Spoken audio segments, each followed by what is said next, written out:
Hello, everyone. My name is Jacqueline Burke-Pyle, and I am the editor at Church Pop, the English edition. I am here with Father John Paul Mary of the Franciscan Missionaries of the Eternal Word with EWTN. And you can see him celebrating EWTN's daily masses, and he's also a co-host of Life on the Rock. Father John Paul Mary is here to speak with us about the Catholic Family Conference on May 1st through the 2nd. It's in a virtual conference sponsored by Ignatius Press and Regina Caeli Academy. How are you, Father John Paul? I'm doing great. Thank you, Jacqueline, and thank you, Church Pop, for having me. We have this unique opportunity, don't we? We're all kind of behind closed doors. Very familiar. The gospel the other day was on Divine Mercy Sunday, and it said that the disciples were behind closed doors. Well, we're behind closed doors. We're locked in. We're not going anywhere. So we have a unique opportunity to catechize and to be with one another. And Jacqueline, and we thought that this was a great opportunity to have a virtual conference where our viewers don't have to go anywhere. They don't have to get in their cars. They don't have to board a plane. They don't have to pay anything. It's for free. And we thought it'd be a good opportunity for them to be encouraged, because a lot of people are discouraged. You know what I mean? Yes. So can you just give a brief overview of what this conference is about and how it works? Okay, go to CatholicFamilyConference.com to sign up for the conference, and it's totally for free, again. And there's a whole variety of speakers. I don't even know all of them. I haven't even met all of them before. But Bishop Strickland, I think everybody knows Bishop Strickland, and that's a highlight, I think, of the conference. And people like Matt Fradd, who people know, and a lot of other lay speakers too as well. Matt Walsh will be speaking. I think a lot of people are familiar with some of the lay evangelists. But my talk will be on hope. And that's what I was asked to talk on, is hope in this time of perhaps where people are uncertain, where people find themselves in. Maybe some of our viewers, listeners, maybe have lost their jobs. Over 26 million Americans have lost jobs in the last month. So we just wanted to give a message of hope, and we wanted to bring together families. I think that's what is unique about this conference. I know there's many other conferences being held throughout, I don't want to say the country, throughout the media. But this one specifically, what makes this any different than the other ones? I would say family. Every talk will be geared toward building one another up in what it means to be a domestic church, a member of the universal church. How the family as a domestic church fits into the universal church. Okay. So I know you said you're going to be talking about hope. So is that your role in the conference? You're going to be giving one talk, and then there's going to be a lot of other speakers, or? Yes. Yeah. Okay. Yeah. So I just found out. I guess I'm kind of the end. I'm the last talk. I didn't know that. And another thing about this conference that is unique to other conferences is that this conference is live. The talks are I think all the talks are going to be live. A lot of the conferences that are being done are taped, which is fine. That's great. But there's something about live. There's something about actually talking live to somebody, talking live to an audience. I certainly know that through EWTN.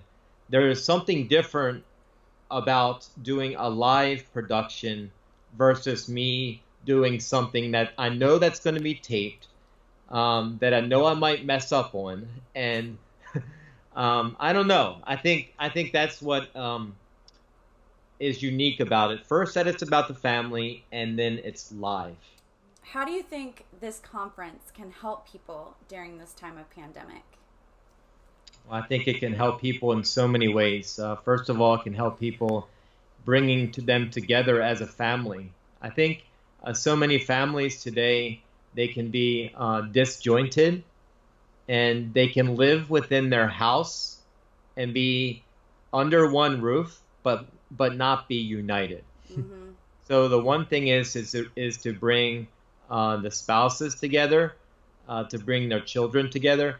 And I should say that there are going to be talks specifically geared toward adults, and there will be talks specifically geared toward children too. So that'll be a good thing about this too, is we're trying to bring people together as a family, but also have talks geared toward individuals, mm-hmm. Young people, even children.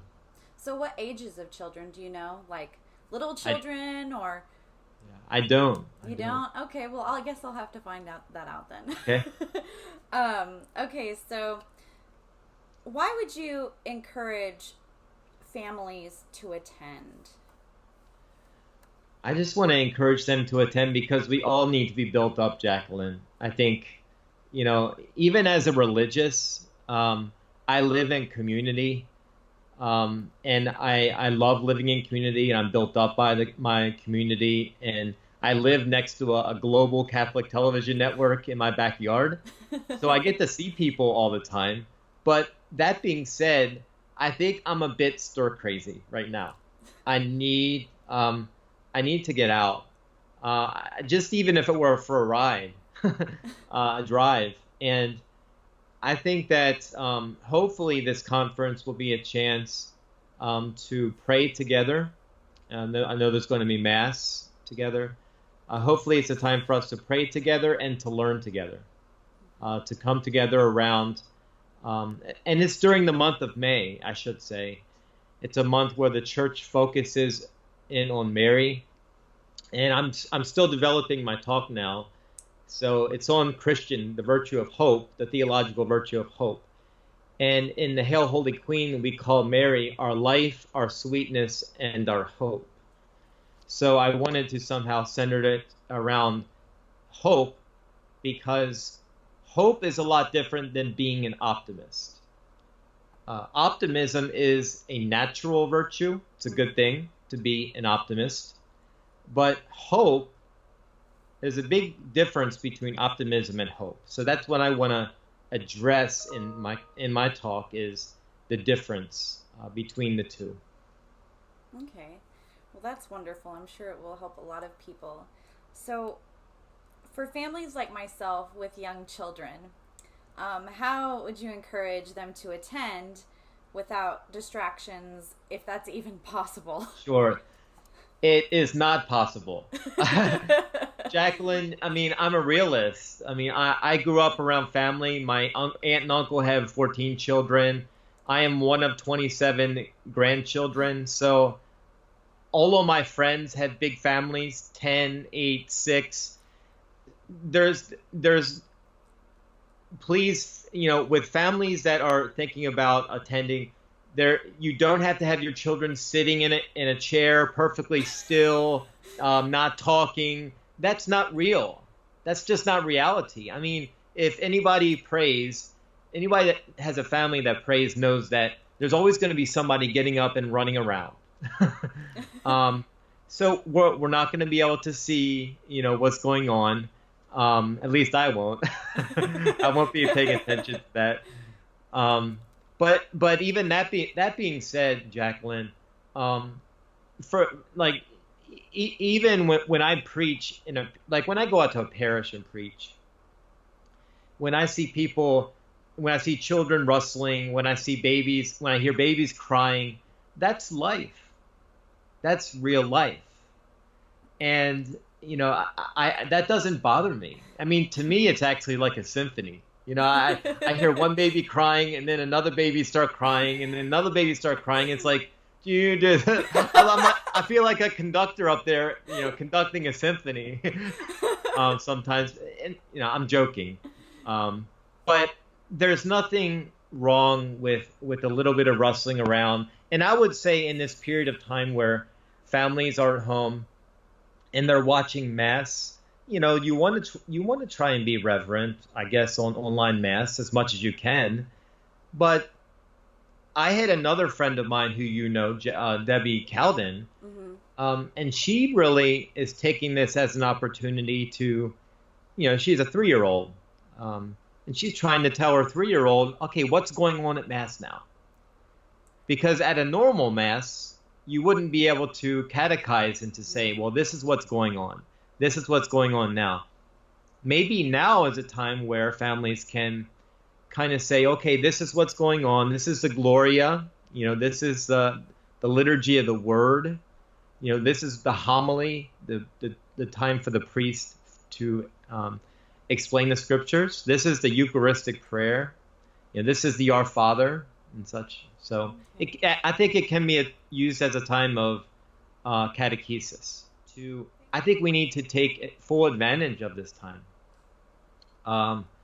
To even look at it as a privilege, even. I've tried to do that, even though it's hard sometimes. I'm like, I want it to be over. But to look at it as an opportunity for faith, for hope, for love. So is there anything else you'd like to add that I haven't asked about the conference that you would love to tell everyone? Just to sign up and to tell your friends, to share. I think share this video, to share the registration via Facebook and Twitter and all of your Facebook accounts, and tell all of your friends to join us. And it could be, you don't have to be a family unit. You could have a person that's single, and that anybody could benefit from this conference, I believe. Amazing. Thank you so much, Father John Paul. Again, my name is Jacqueline Burke-Pyle, and I am the editor at Church Pop, the English edition. I'm here with Father John Paul Mary of the Eternal Word Television Network, or the Franciscan Missionaries of the Eternal Word.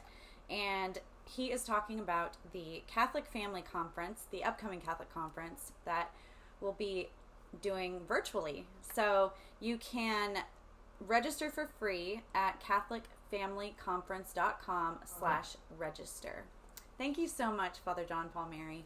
You're welcome, Jacqueline. Thank you so much for inviting me.